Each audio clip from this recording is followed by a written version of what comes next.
Malam itu, hujan turun dengan derasnya. Petir menyambar di kejauhan, suaranya menggema di antara pepohonan lebat yang mengelilingi desa kecil di pinggiran sungai. Sungai itu bukan sungai biasa. Orang-orang menyebutnya Sungai Angker, tempat di mana banyak kejadian aneh terjadi. Ada yang berkata bahwa sungai itu dihuni oleh makhluk tak kasat mata. Ada juga yang percaya bahwa di dalamnya hidup seekor ular raksasa, penjaga yang hanya menampakkan diri pada waktu tertentu. Di tengah derasnya arus banjir, seorang anak kecil bernama Raka terjebak di tengah derasnya aliran sungai.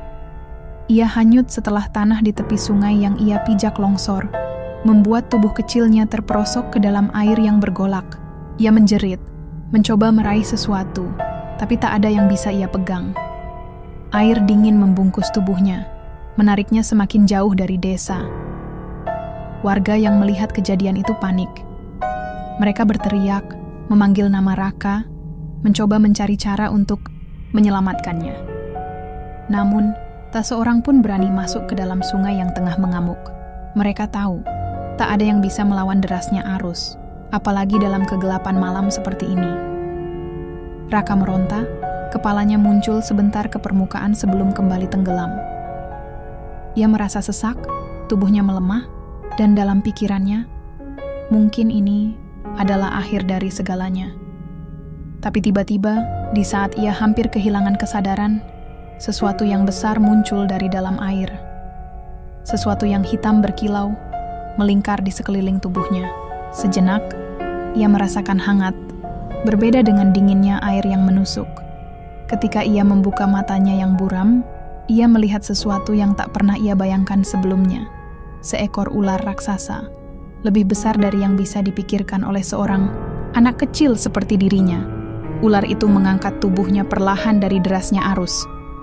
Sisik-sisiknya hitam pekat, berkilauan ketika terkena pantulan petir. Mata kuningnya bersinar dalam gelap, seakan mengamati Raka dengan penuh perlindungan. Warga desa yang menyaksikan dari kejauhan terpaku dalam ketakutan dan keheranan. Mereka melihat dengan mata kepala sendiri bagaimana sosok ular raksasa itu muncul dari dalam sungai dan membawa Raka ke tempat yang lebih aman. Beberapa orang bahkan terduduk lemas, tak percaya dengan apa yang mereka saksikan. Ular itu membawa Raka ke sebuah batu besar di pinggir sungai, jauh dari derasnya arus. Dengan lembut, ia meletakkan tubuh kecil itu di sana, sebelum kembali menatapnya sejenak, seolah memberi peringatan atau pesan yang tak bisa dimengerti oleh manusia. Ketika warga akhirnya berani mendekat, ular itu perlahan-lahan masuk kembali ke dalam air, menghilang tanpa suara, seakan tak pernah ada. Namun, jejaknya tetap ada di benak mereka. Sungai yang mereka takuti ternyata memiliki penjaga. Raka terselamatkan, meski tubuhnya lemah dan masih gemetar. Ia menggigil, tapi matanya tetap menatap ke arah sungai, tempat ular itu menghilang. Malam itu, cerita tentang ular raksasa yang menyelamatkan seorang anak kecil menyebar di seluruh desa. Ada yang percaya, ada yang menganggap itu hanya halusinasi. Tapi bagi Raka, ia tahu apa yang ia lihat benar adanya. Ular itu bukan sekadar makhluk biasa, ia adalah penjaga sungai yang entah mengapa memilih untuk menyelamatkan dirinya di malam penuh badai itu. Sejak malam itu, Raka tidak bisa melupakan sosok ular raksasa yang telah menyelamatkannya dari maut. Setiap kali ia menutup mata, bayangan mata kuning yang bersinar dalam gelap itu selalu muncul dalam pikirannya. Kabar tentang kejadian itu menyebar ke seluruh desa. Beberapa orang tua meyakini bahwa ular raksasa itu adalah makhluk penjaga yang sudah ada sejak zaman nenek moyang mereka. Namun, ada juga yang takut bahwa kejadian ini adalah pertanda buruk. Kalau dia bisa menyelamatkan seseorang, dia juga bisa mengambil nyawa seseorang, gumam Pak Karta, sesepuh desa, dengan nada khawatir. Sejak saat itu, warga semakin waspada. Mereka mulai menghindari sungai, terutama saat malam tiba. Bahkan, beberapa orang yang dulu sering memancing di tepian kini memilih untuk mencari sumber air lain untuk kebutuhan mereka. Namun, bagi Raka, rasa takut itu bercampur dengan rasa penasaran. Setiap hari, ia kembali ke tepian sungai, berdiri, di atas batu tempat ular itu meletakkannya malam itu. Ia ingin melihatnya lagi, ingin tahu mengapa ular itu menyelamatkannya. Suatu sore, ketika langit mulai berubah jingga, Raka kembali ke sungai. Ia duduk di atas batu besar itu dan menatap permukaan air yang tenang. Sungai yang dulu terlihat menakutkan kini terasa berbeda baginya. Ia merasa ada sesuatu di sana, sesuatu yang mengawasinya, tapi bukan dengan niat jahat. Angin bertiup lembut, membawa suara gemercik air.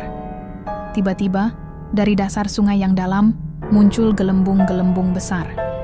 Air bergolak seolah ada sesuatu yang hendak naik ke permukaan. Jantung Raka berdegup kencang. Ia tahu, ini bukan sesuatu yang biasa. Lalu, perlahan, kepala ular raksasa itu muncul dari dalam air. Matanya yang bersinar kuning menatap Raka dengan tajam. Namun kali ini, Raka tidak merasa takut. Sosok raksasa itu hanya diam, mengamati anak kecil yang pernah diselamatkannya. Tanpa sadar, Raka mengulurkan tangannya ke arah ular itu, meskipun ia tahu ia tidak akan bisa menyentuhnya. Saat itulah, sesuatu yang aneh terjadi. Suara lirih seperti desisan terdengar di telinganya, tapi bukan suara menakutkan, melainkan seperti bisikan yang membawa pesan. Jaga sungai ini, jangan biarkan mereka merusaknya. Mata Raka membelalak. Ia tidak tahu apakah itu suara sungguhan atau hanya ada dalam pikirannya, tapi ia merasa pesan itu ditujukan kepadanya. Sebelum ia bisa berkata apapun, ular itu perlahan-lahan kembali masuk ke dalam air, menghilang ke dalam kegelapan sungai. Raka hanya bisa duduk terpaku, mencerna apa yang baru saja ia alami. Malam itu, ia kembali ke rumah dengan perasaan yang tak bisa dijelaskan. Ia sadar, ular itu bukan sekadar penyelamatnya.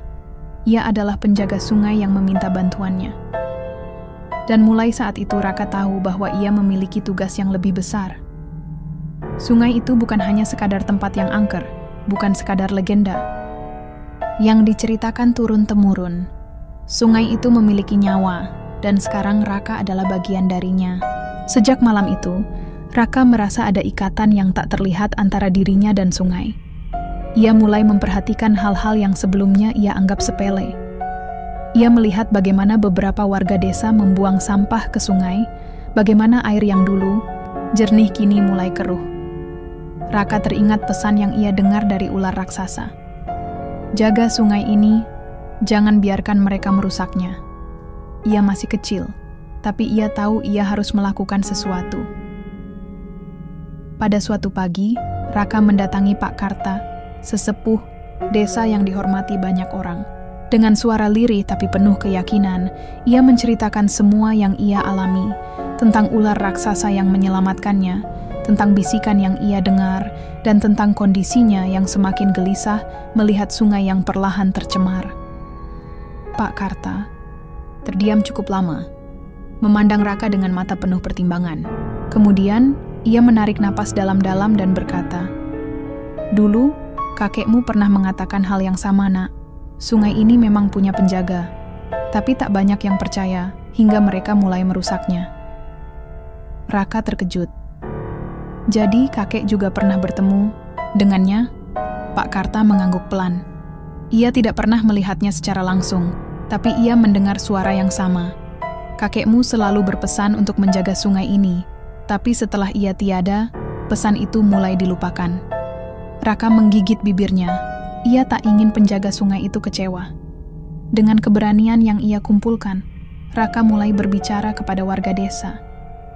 Ia mengajak mereka untuk berhenti membuang sampah ke sungai, meminta mereka menjaga airnya tetap bersih.